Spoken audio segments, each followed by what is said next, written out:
This is Albo IRL right now. He's live in Sydney. Of Australia. It is such a pleasure to be here for the opening of this great addition to this city.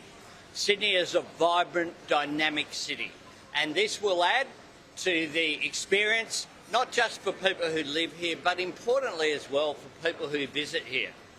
These sort of attractions will add to the life of a city that for a while there was not as vibrant as it should be. But under Chris Minns' leadership, and I pay tribute to him and his minister, John Graham, for what they've done in the nighttime economy here in Sydney, this centre here will be extraordinary. And I pay tribute to the Signorelli family. It is such an enormous privilege to know Paul and his family. They are great people who make a contribution with literally many millions of dollars of investment in a sign of confidence in this city. But they also make a contribution in so many other ways through philanthropy and through the contribution. This here will also be a place celebrating our multiculturalism, in particular the Italo-Australian community, but more than that as well as you go around. We have a great privilege in this country of sharing this continent with the oldest continuous culture on earth, but also being able to experience the food, the music, the dancing, the culture, the language of all around the world. And this here will be a centre of it.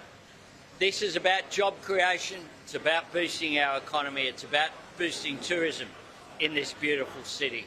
Bringing jobs and opportunities is what will thrive here, and it was a great honour for me with the Premier to be opening this centre, and I congratulate once again Paul and his family on the contribution. We'll hear from the Premier, then we're happy to take questions.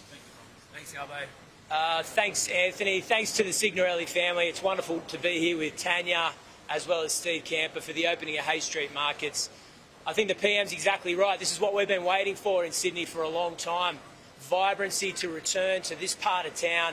And hearing Paul's story about coming to the Paddy's Market site in the middle of COVID when the streets were empty, economic activity was at an all-time low, and wondering if it would come back.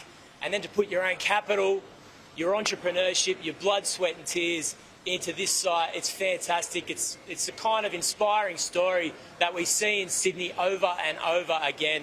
People backing themselves, putting capital behind it and taking a chance on something. So now the onus is on us, the people of Sydney, the tourists who come to this great city.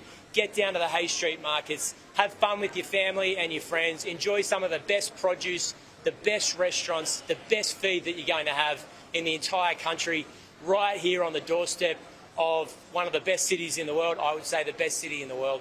There's a lot going on at the moment, but we really appreciate the PM coming in to Sydney to launch an important part of Sydney's vibrancy. We've given credit to the previous government about opening the metro, and they deserve credit for it. That city CBD metro has really, I think, put a rocket under economic activity through the CBD. They deserve a lot of credit for it. We need to do two things now: bring back the nightlife, bring back some vibrancy and bring back housing, and then we can really pull the jigsaw pieces together and ensure that this is a great place to live, a great place to spend time with your family, and a great place to get a meal.